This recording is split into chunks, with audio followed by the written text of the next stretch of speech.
اسلام کے علم کو بلند کرنے کے لیے گئے تھے، کفر اور شرک کی سرکوبی کرنے گئے تھے۔ تو اس بزرگ کا واقعہ ملتا ہے کہ جاتے وقت انہوں نے اپنی اہلیہ کو 30,000 روپیہ دیا۔ کتنا دیا بھائی؟ 30,000 درہم دیا۔ روپیہ کے حساب سے تو بہت زیادہ روپیہ ہو جائے گا۔ 30,000 درہم دیا اور کہا کہ ہماری امانت جو آپ کے پیٹ میں ہے، یعنی اس وقت ان کی اہلیہ جو ہے امید سے تھی، تو میں جب تک واپس نہیں آتا ہوں تب تک کے لیے آپ کا اور اس بچے کا جو آپ کی شکم میں ہے میں یہ خرچ دے کر جا رہا ہوں، پتہ نہیں ہماری کب واپسی ہوگی۔ بہرحال وہ بزرگ چلے گئے اور لڑتے رہے، 1 سال گزر گیا، پھر دوسرا سال شروع ہو گیا۔ مختصر یہ کہ 27 سال تک جنگ لڑتے رہے۔ ان کے ساتھ دوسرے لوگ بھی ہوں گے، تھے ہی۔ 27 سال کے بعد وہ جب گھر واپس آئے ہیں تو فاتح بن کر آئے ہیں، یعنی جنگ جیت کر آئے ہیں۔ 27 سال کے بعد جنگ جیت کر آ رہے ہیں۔ اب خیال کیجئے کہ اگر 1 سال میں ایک ہی شہر کو فتح کیے ہوں گے، ایک ہی شہر جیتے ہوں گے، تو 27 سال میں کم سے کم 27 شہر تو جیت گئے ہوں گے۔ تو جو 27 شہر کو جیتنے والا فاتح ہوگا، فخر سے ان کا سر کتنا بلند ہوگا اور سینہ کیسا چوڑا ہو گیا ہوگا، اور آج وہ گھر کو لوٹ رہے ہیں۔ تو ایک جو ہے فخر کے ساتھ اور مسرت کے ساتھ لوٹ رہے ہیں۔ یہاں ان کے غائبانے میں ان کی اہلیہ کو بچہ پیدا ہوا، پھر وہ بچہ جو ہے سال بھر کا ہوا، 2 سال کا ہوا، 3 سال کا ہوا۔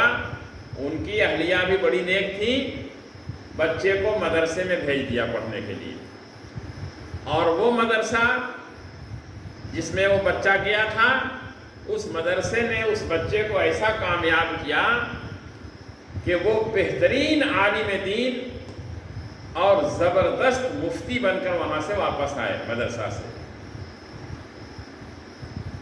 تو جوان تھے۔ اب یہ ہے کہ وہ اگر 27 سال انہوں نے جنگ میں گزارا تو کم از کم 26.5 سال کی تو عمر ان کی ہو ہی گئی تھی، جو ان کے بیٹے تھے ان کی۔ تو مختصر بات یہ ہے کہ وہ مجاہد آئے گھر پہ، تو دروازہ کھولا، دستک دیا، اندر سے وہ 26 سالہ نوجوان جو ہے نکلا۔ تو وہ بھی عالم دین تھے۔ جب وہ نکلے تو یہ جو ہے کچھ پوچھ بھی نہیں رہے، کچھ کہہ بھی نہیں رہے، اور گھسے چلے جا رہے ہیں گھر میں۔ تو نوجوان کو غصہ آیا، کیونکہ وہ تو پہچانتے نہیں تھے کہ یہی ہمارے ابا ہیں، اور یہ بھی نہیں پہچان رہے ہیں کہ یہی ہمارا بیٹا ہے۔ تو انہوں نے آواز دیا، ارے بے اجازت کہاں گھر میں گھسے چلے جا رہے ہو؟ یہ ہمارا گھر ہے، اس میں تم بغیر اجازت کے جا رہے ہو۔ تو انہوں نے کہا تمہارا گھر ہو گیا، یہ ہمارا گھر ہے، تمہارا گھر نہیں۔ الغرض یہ کہ باپ بیٹا دونوں میں جو ہے سو تلوار کھینچا کھینچی ہو گئی۔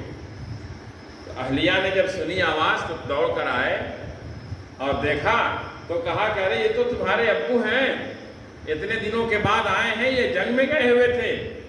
بہرحال رفع دفع کر کے جو ہے معاملے کو ختم کیا گیا اور باپ بیٹے میں جھگڑا ہونے سے بچا۔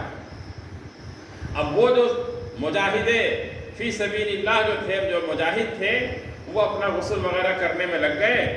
اتنے میں جو ہے سو ظہر کی اذان ہو گئی، اور ادھر مفتی صاحب جامع مسجد کے امام تھے، اسی جامع مسجد کے۔ تو مفتی صاحب جو ہیں امامہ باندھ کر، جبہ پہن کر، عطر سرما لگا کر اور شاندار عالمانہ وقار کے ساتھ گئے اور ظہر کی نماز پڑھائی۔ پیچھے سے جو ہے ان کے والد بھی نہا دھوا کر کے تیار ہو کے گئے، انہوں نے بھی ان کے پیچھے نماز پڑھی، لیکن پھر بھول گئے۔ لیکن غسل کرنے کے بعد گھر میں ایک بات انہوں نے اپنی اہلیہ سے کہا کہ میں جاتے ہوئے تم کو 30,000 درہم دیا تھا، میں 1 روپیے کا حساب لوں گا۔ تو کہا کہ ٹھیک ہے، آپ کو 1 روپیے کا حساب دیا جائے گا، آپ گھبرائیں نہیں، آپ کے پیسے کو ہم نے ضائع نہیں کیا ہے۔ ہاں بالکل، ابھی نماز پڑھ کے آتا ہوں، حساب کروں گا، کیونکہ ان کا بھی سینہ جو ہے سو چوڑا تھا، کیونکہ فتح حاصل کر کے آئے تھے۔ اب جب وہاں دیکھا تو ظہر کی نماز کے بعد وہ ان کے صاحبزادے جو ہے ممبر پہ بیٹھے اور وہ علمی بات کرنا شروع کیے، اور تمام مقتدی اور تمام مصلیان جو ہے سن رہے ہیں اور اش کر رہے ہیں۔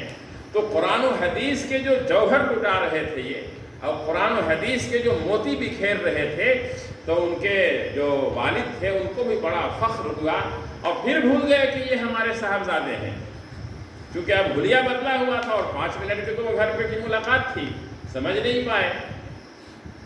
تو ان کے دل میں بات آئی، کاش یہ میرا بیٹا ہوتا۔ گھر آئے، بیوی سے کہا کہ آج میں نے ایک نوجوان کو دیکھا، ایک مفتی کو دیکھا، کیا قرآن و حدیث کے اوپر ان کو عبور تھا اور ان کو کیسی صلاحیت تھی، اور کیسا وہ قرآن و حدیث سے جو ہے علم کے موتی کو بکھیر رہے تھے اور علم کی روشنی پھیلا رہے تھے۔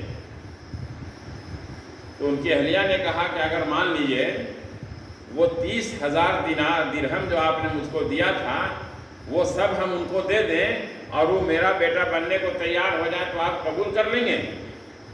تو کہا کیا تم بھی جو ہے بے عقلی والی بات کرتے ہیں؟ 30,000 درہم کی کوئی حیثیت ہے ان کے سامنے؟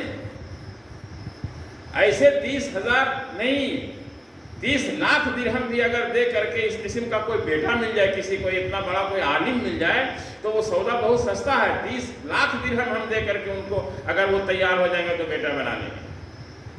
تو انہوں نے کہا، ان کی اہلیہ نے، کہ میرے سرتاج آپ پھر غلطی کر رہے ہیں، آپ بھول گئے کہ 30,000 جو درہم آپ مجھ کو دے کر گئے تھے تو ساتھ میں کچھ اور بھی تو چھوڑ کر گئے تھے۔ تو آپ نے پوچھا کہ وہ جو ہم آپ کو امانت دیے تھے وہ کہاں ہے، کیا ہے؟ تب ان کو یاد آیا کہ ہاں ہماری بیوی جو ہے اس وقت جو ہے سو حمل سے تھی اور جو ہے امید سے تھی۔ کہا کہ ہاں وہ تو میں نے پوچھا ہی نہیں۔ کہا کہ وہی لاڈلا جو ہے نا مفتی صاحب، وہی آپ کے صاحبزادے ہیں، اور میں نے 30,000 درہم ان کی تعلیم کے اوپر خرچ کر دیا، اور ان کو میں نے جو ہے سو اس طرح کے پڑھا لکھا کر کے عالم بنا دیا۔ تو واقعات میں آتا ہے، غالباً فرح نام تھا، اسی قسم کا نام تھا کچھ ان کا، تو وہ مارے خوشی کے ناچنے لگے اور کہنے لگے کہ تم نے جو ہے ان روپیوں کو ضائع نہیں کیا، ان روپیوں کو ضائع نہیں کیا۔ مارے خوشی کے جھومنے لگے، ناچنے سے مراد یہ ہے کہ جھومنے لگے، اور کہا تم نے ان روپیوں کو ضائع نہیں کیا۔ تو غور کرنے کی بات یہ ہے کہ 30,000 درہم تو اپنی جگہ، 27 شہر کا فاتح، 27 شہر جو ہے اللہ کے راستے میں لگا کر کے آئے اور دشمنوں سے مقابلہ کر کے آئے، لیکن اپنے آپ کو، اپنے بیٹے جو عالم صاحب تھے، جو مفتی صاحب تھے، ان سے اپنے آپ کو برتر نہیں سمجھا، بلکہ بہت کمتر سمجھا، بہت حقیر سمجھا، اور کہا کہ 30 لاکھ درہم مل کر کے دے کر کے اگر ایسی چیز، ایسی نایاب موتی مل جائے تو ہم تو اس کو کم سمجھیں گے۔ تو یہ ہے علم کا مقام۔ تو اسی علم کو حاصل کرنے آپ لوگ آئے ہوئے ہیں۔ محنت کرو گے تو بنو گے، اچھا سے اچھا عالم بن جاؤ گے، اب محنت نہیں کرو گے تو بھائی بغیر محنت کے تو کوئی چیز حاصل ہوتی نہیں ہے۔ اس لیے آئندہ جمعرات کو بڑھ چڑھ کر کے محنت کیجیے اور اچھا سے اچھا کلام پیش کیجیے۔ اور یہ تو جمعراتی پروگرام ہے، یومیہ جو پروگرام ہے، سبق سنانے کا، آموختہ سنانے کا، سبق کا پارہ سنانا ہے، اردو پڑھنی ہے، املا لکھنا ہے، اور معلومات عامہ حاصل کرنا ہے، ضروریات دین سیکھنا ہے، یہ ساری چیزوں پر جب تک توجہ نہیں ہوگی تب تک مدرسہ آنا جو ہے سو نفع بخش نہیں ہوگا۔ نفع بخش تب ہوگا جب آپ پورا وقت جو ہے مدرسہ میں لگائیے اور پورا جو ہے سو تعلیم پر توجہ دیجیے، تب جا کر کے آپ کا آنا کارآمد اور مفید ثابت ہوگا۔ اللہ تعالیٰ عمل کی توفیق عطا فرمائے۔ دعا فرما دیں، اللہم صلی علی سیدنا و شفیعنا حبیبنا نبینا مولانا محمد وعلی آلہ وصحبہ وبارک وسلم تسلیما کثیرا کثیرا۔ اے اللہ رحم کا، کرم کا، امن کا، عافیت کا، سہولت کا معاملہ فرما۔ اے اللہ ہم سب کی جرم و خطا کو معاف فرما۔ اے ارحم الراحمین، یہاں کے تمام طلباء عزیز کی تمام تر ضروریات کو اپنے خزانہ غیب سے پوری فرما۔ اے اللہ اور ہر قسم کے آفات و بلیات سے ان کی حفاظت فرما، ہر قسم کی بلاؤں سے اور بیماریوں سے ہم سب کی حفاظت فرما۔ اے رحم الراحمین، ہم تمام لوگوں کو عالم بعمل بننے کی توفیق عطا فرما۔ اے اللہ ہم تمام لوگوں کو مقبول عمل کرنے کی توفیق عطا فرما۔ ربنا تقبل منا انک انت السمیع العلیم وتب علینا انک انت التواب الرحیم۔ صلی اللہ تعالی علی خیر خلقہ اجمعین برحمتک۔